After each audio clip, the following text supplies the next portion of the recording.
I don't even remember what started the conversation, but it ended up with her issuing the challenge. Can I fill an entire album with layouts made only from scraps? We're about to make layout number 7.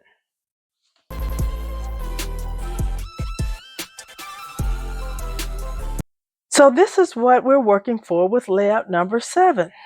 I'm just starting with these 3 strips here, and we'll see where it goes after that. I have these 4 photos, and they were printed such that they would come out to be about 3.5 by 5. They already have a white mat around them, and normally what I do is I trim my photos down, and very often I do leave the white border around them. And I expect I'm very likely going to do that today. I'm going to use this index sheet as my background today.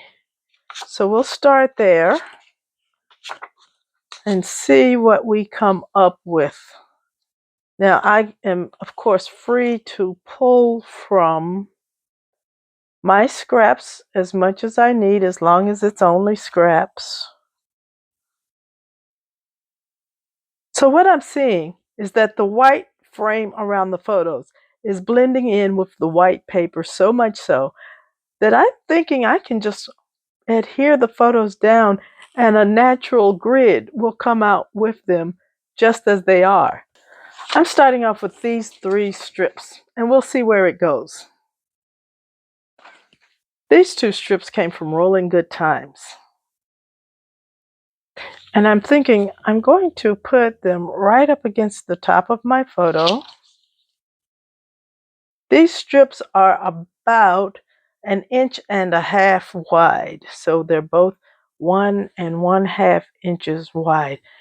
I like how this looks. This color of island waters and dark sea green blend beautifully with my photos, so I'm very pleased about that.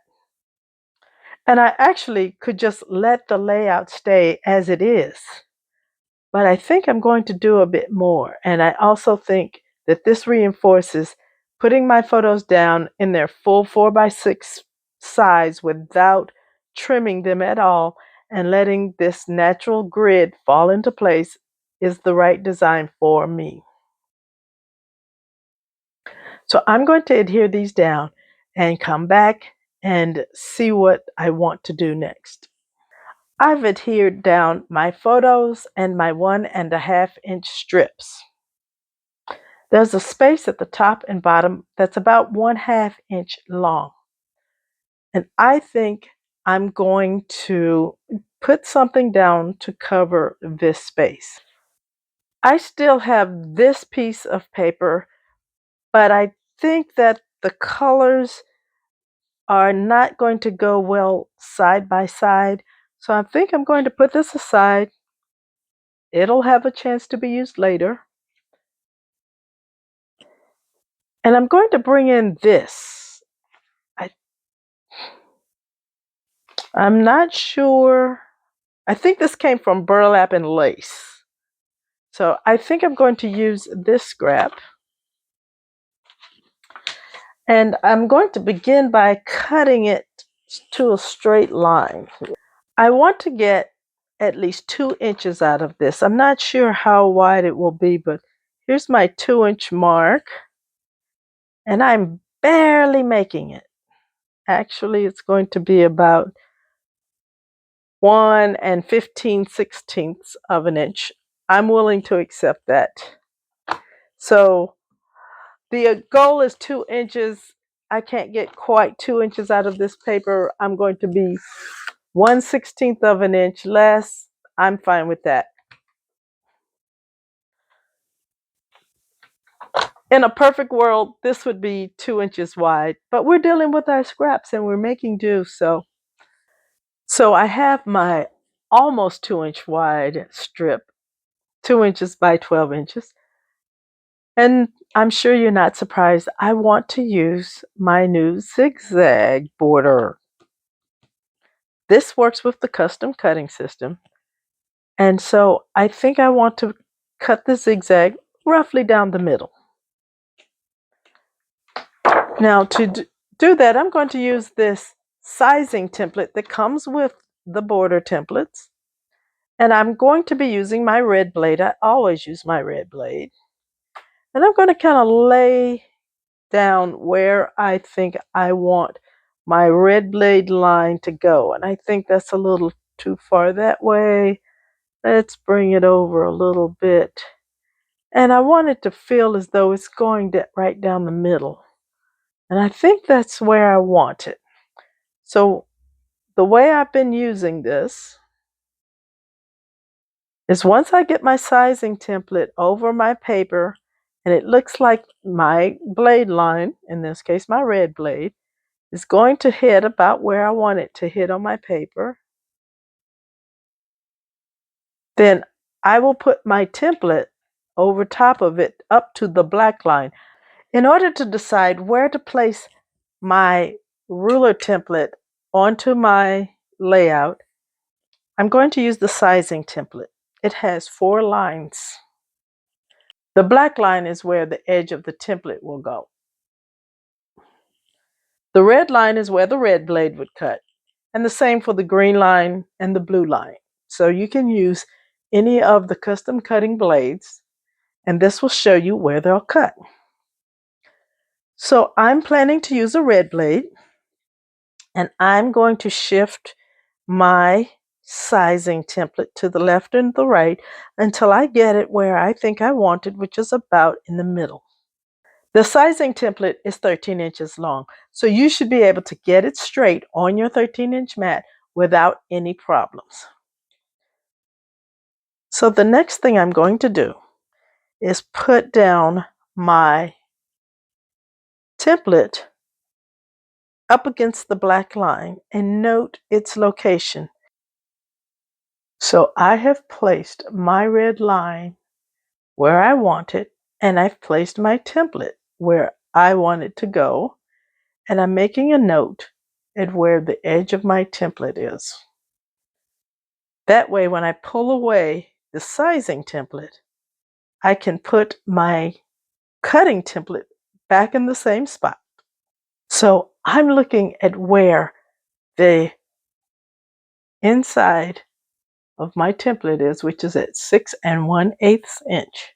So when I pull away the sizing template, I can just put my cutting template right back here at that 6 1/8 inch, and it will be in the same place. So I have my sizing template where I want and my cutting template where I want, where this inner edge here is at the 6 1/8 inch point.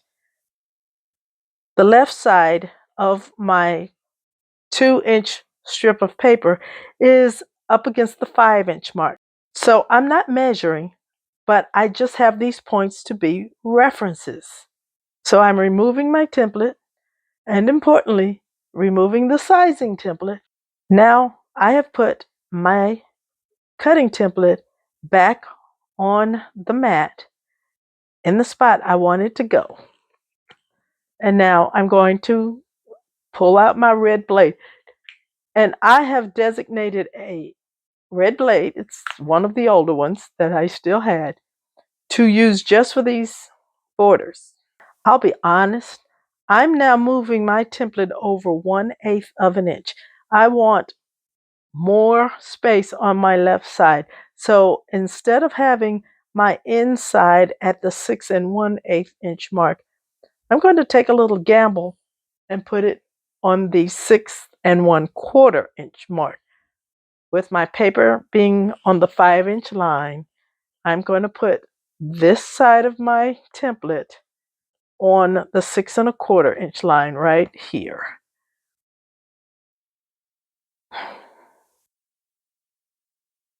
And I'm ready to cut. So make sure the little feet are in there. And I have found that I start just below the top and then cut up and then back. And we have a good cut. Now I took this border, this strip of 2 inches, and I'm going to decide, do I want it to go this way or this way.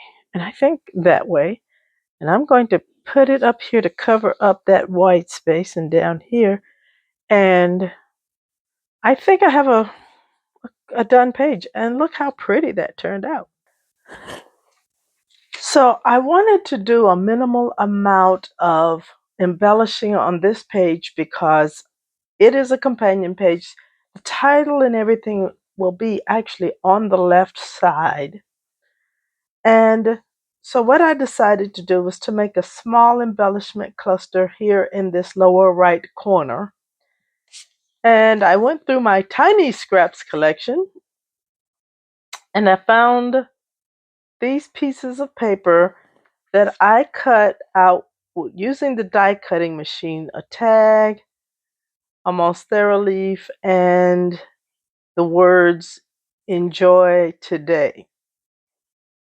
So I'm going to look and see, how do I want to place these elements? So I think I'll place these elements like this. I sort of like the shelf spread like embellishment cluster as opposed to a circular one due to the amount of space I have and the general shape here. So all I need to do now is just adhere these elements down, and I'll call this page done.